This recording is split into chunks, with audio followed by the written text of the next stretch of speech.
Di tengah upaya pemerintah untuk meningkatkan kualitas pendidikan, Berbagai ternyata kendala, masih berbagai terdapat cara sarana dilakukan prasarana pendidikan. Indonesia Biasanya adalah sejarah sejarah mahasiswa besar dalam sektor pendidikan. 75 tahun Indonesia merdeka. Kondisi ini diperparah dengan minimnya tenaga pengajar dan fasilitas belajar jauh dari kelayakan.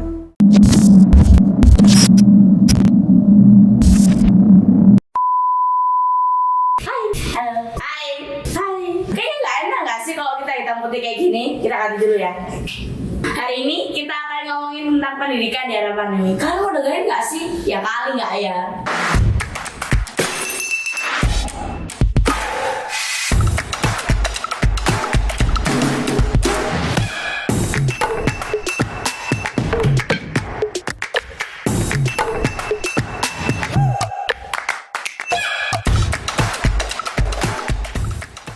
Ketemu lagi sama aku, Aprilia Hana Putri dari SMP B1 Surabaya di Ya Kali Nggak Ya.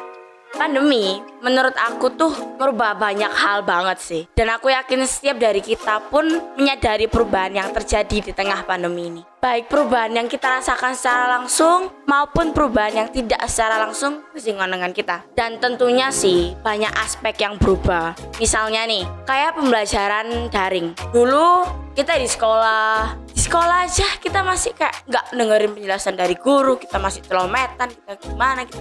Apalagi kita di rumah ya, kita bisa off cam, kita bisa makan, kita bisa terserah deh pokoknya. Dan masih banyak lagi. Dan guru nggak bisa ngeliat kita secara langsung. Apalagi nih ya, para siswa dan siswi itu ngambil kesempatan ini tuh buat ngelakuin hal lain yang di luar kegiatan pembelajaran. Tapi ada juga sih yang ngelakuin tuh karena terpaksa, misalnya kayak disuruh ngepel, disuruh nyapu sama orang tua mereka. Aku juga gitu sih. Kalian pernah gitu gak sih? Aku sering soalnya, sering banget malah. Nah, dari situ tuh berbagai inisiatif tuh dilakukan agar pembelajaran ini tuh masih tetap jalan meskipun tidak ada sesi tatap muka. Teknologi, lebih spesifiknya internet, HP, laptop, itu sekarang digunakan secara luas untuk mendukung pembelajaran jarak jauh. Dan gak ada jaminan kalau semua murid tuh ngerti penjelasan dari guru. Apalagi nih ya, kalau ada gangguan, misalnya nih, kayak PPT-nya gak keluar, terus jaringannya jelek, terus suara guru jadi terputus-putus, terus kita gak ngerti, dan masih banyak lagi. Dan tentunya banyak aspek yang menjadi terganggu, jadi berantakan, bahkan mungkin menjadi tersempurnakan sih. Aku pribadi sebagai pelajar di sini turut ngerasain sih perubahan yang cukup besar terjadi di tengah pandemi ini. Dan aku yakin bukan hanya aku yang merasakannya, tapi banyak juga pelajar dan guru-guru di luar sana yang merasakan perubahan yang cukup besar di tengah pandemi ini. Nah, ini adalah salah satu bukti di mana pandemi itu membawa banyak sekali perubahan. Salah satunya di mana model pembelajaran mulai diarahkan ke arah online atau diarahkan menggunakan media elektronik yang ada. Di daerah ini, siswa-siswi dikenalkan kepada stasiun atau saluran TV lokal di mana stasiun atau TV lokal ini itu digunakan dan dibangun untuk memudahkan para siswa agar bisa mengikuti pembelajaran jarak jauh.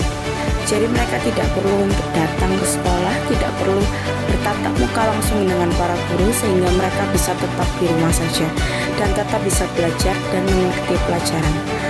Akan tetapi masih banyak sekali kendala yang ada di dalamnya.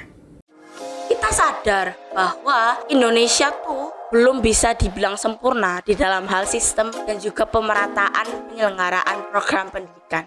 Ketimpangan juga terjadi di banyak aspek di dalam dunia pendidikan. Kita yang bersekolah di Pulau Jawa, sekolah di pulau-pulau besar di Indonesia, itu bisa mengikuti PBM online dengan tenang. Tetapi berbeda dengan mereka yang berada di daerah terpencil, mereka harus berjuang sendiri sama buku-buku yang mereka punya di rumah. Kita di kota-kota besar mah bisa santai, bisa belajar online dengan tenang. Tapi mereka yang di sana nggak bisa. Bahkan di Pulau Jawa pun kita dapat temui loh sekolah-sekolah yang masuk dalam daftar sekolah daerah tertinggal yang dikeluarkan oleh Kementerian Pendidikan dan Kebudayaan RI.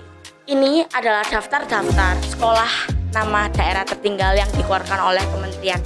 Tapi saat ini tuh segala ketimpangan ini tuh kayak diabaikan dan seolah tak terjadi apa-apa. Dan pandemi ini menuntut kita untuk bisa bersekolah dari rumah. Pandemi menuntut sistem pendidikan kita yang semula timpang ini untuk bisa disamaratakan. Jurang pemisah pun menjadi semakin dalam tentu.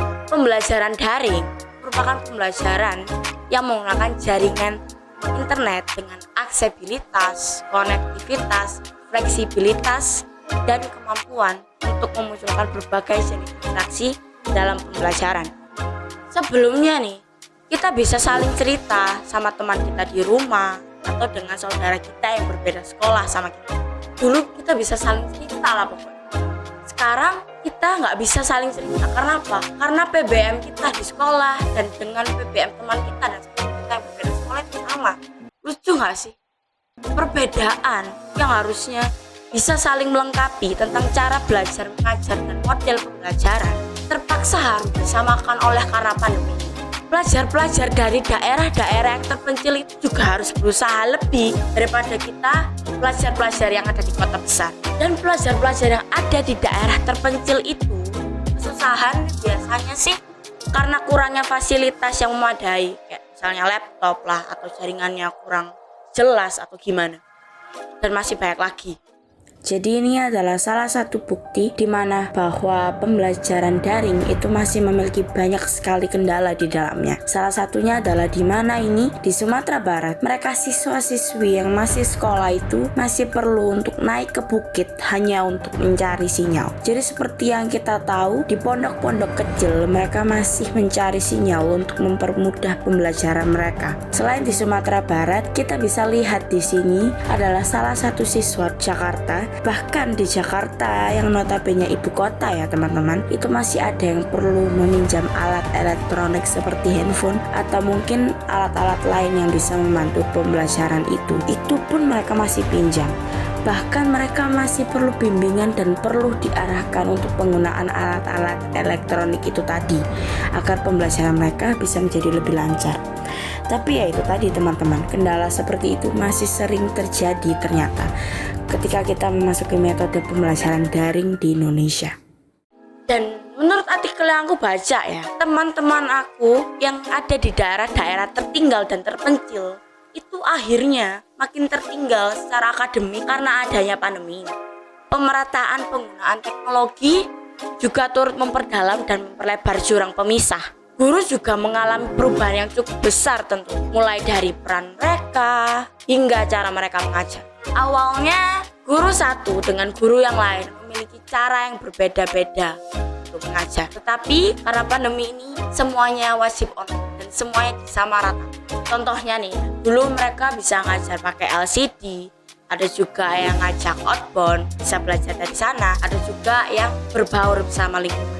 Ada juga yang mengajar dengan cara memberi proyek. Tapi karena pandemi ini memaksa mereka untuk menyamaratakan model mengajar, menyamaratakan cara pembelajaran, semuanya wajib online. Guru dengan beragam karakter dan gaya mengajar yang berbeda ini dipaksa untuk mengajar dengan cara model pembelajaran yang sama. Cara mengajar ini pun masih jauh dari kata sempurna.